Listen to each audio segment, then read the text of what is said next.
You know those dreams you had when you were younger? Being a policeman, and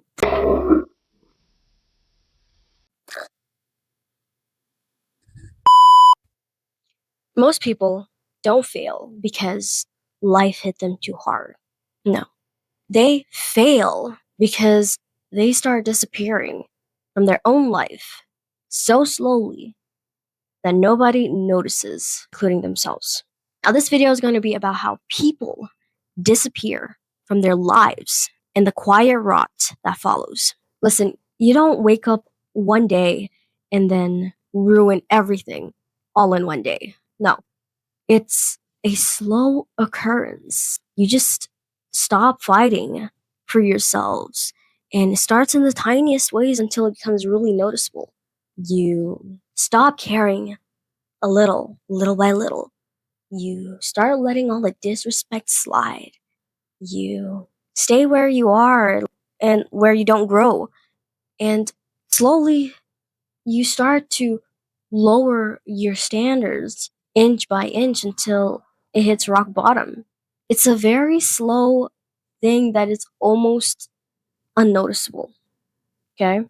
It's not a all in one day collapse. No. It's just a slow, rotting erosion. Hi, I'm Marisha, and I'm here to expose the hidden truths behind our subtle actions and unlock the secrets to becoming a better you tomorrow. But before we begin, don't forget to subscribe because life just got a whole lot more confusing. Let me say this as clearly as I can. Most people don't abandon their dreams.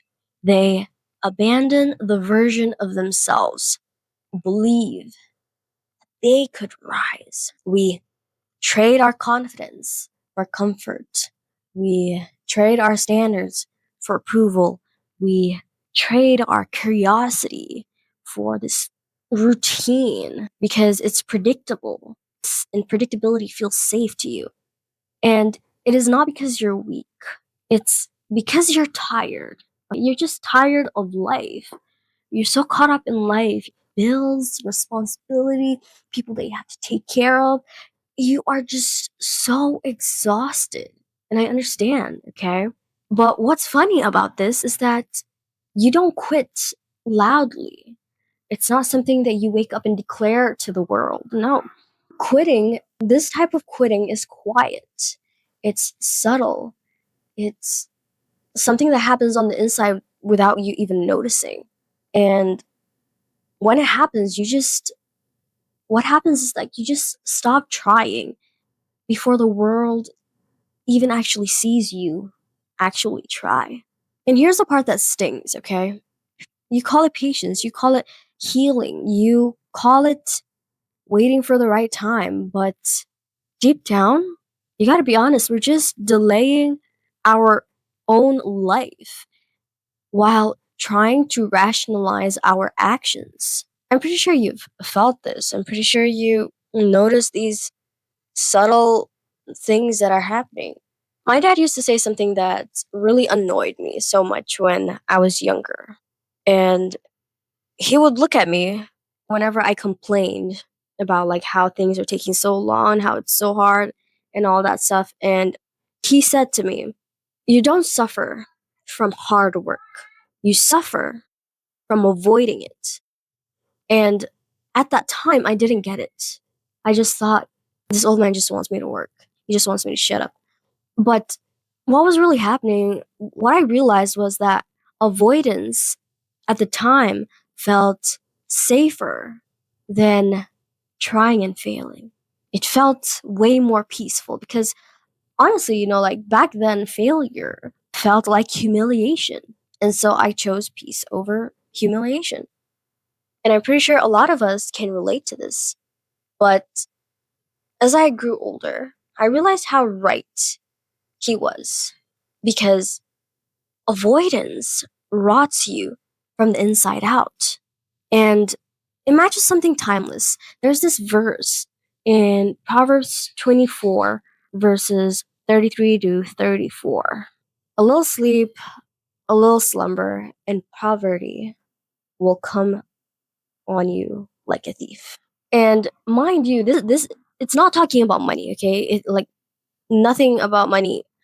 It's talking about the identity poverty, the emptiness that you feel when you abandon who you're supposed to be. Carl Jung said, "The world will ask you who you are, and if you don't know, the world will tell you." And the world doesn't tell you kindly. It molds you, it shapes you, and it uses you in the most ruthless, brutal way without even much of a care. So when you don't choose your life, your standards, your identity, or relationships, they get to choose for you. Here's the truth that we don't usually admit: you don't get stuck because you failed. You failed enough and you just stuck failing. No, you get stuck because you surrender to what is easier. You slowly shrink into a life that just wasn't meant for you. Let's go dark psychology for a second. Those dreams that you had when you were younger, where did they go? Being an astronaut, being a officer, a professor, a journalist, an adventurer, an did I say astronaut? Where did these big dreams go?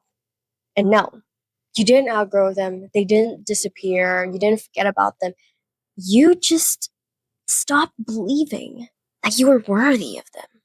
And rather than facing that pain of realizing that you gave up, the pain of trying and failing, you chose to distract yourself. You chose to distract yourself with responsibility, with work, with doom scrolling, relationships that break you instead of build you.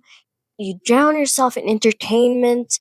You drown yourself in drama while talking about the future. Get some protective blankets. And here's the part that we hide from people: we don't lose motivation, we lose our identity. You don't sabotage your goals, you sabotage the version of you who had the courage to pursue their dream. And the saddest part about this is that we think we're protecting ourselves by giving up slowly. You think that you are saving yourself from the disappointment, from the pain of facing failure. But all we're doing is numbing ourselves. And you don't want to admit this part, but it's true. It's true that we would rather feel safe in mediocrity than vulnerable in our growth. So here's the uncomfortable truth that might change you: your life doesn't fall apart when you fail. Stop thinking that it will. It falls apart when you settle. Because every time that you silence your dreams just to survive another day without pain, you lose a piece of yourself. And every time that you choose people who do not choose you, you tell your soul that it doesn't matter. And every time that you wait instead of build your future, you abandon that future. Let me leave you with a few words from my dad again, because this time is going to hit different. You don't suffer from hard work. You suffer from avoiding what you know you're meant to do. So tell me, where have you abandoned yourself? Think about it. Sit with this. Ponder on it. And tell me in the comments, because you don't suffer from hard work. You suffer from avoiding what you know you're meant to do. So tell me, where have you abandoned yourself? Think about it. Ponder on it. Think deeply and slowly. And talk to me in the comments. Tell me. I would like to read your thoughts. And if you want more conversations like this, uncomfortable, honest, um, and quiet and therapeutic, I like to think it's therapeutic, then you know what to do. Just hit the subscribe. Not just for me. Honestly, it does motivate me. It does help me stay motivated to continue posting videos, but mostly because these talks reminds you of who you are trying to become again. And with that said, I'll be seeing you in my next video. And don't disappear from your life this time.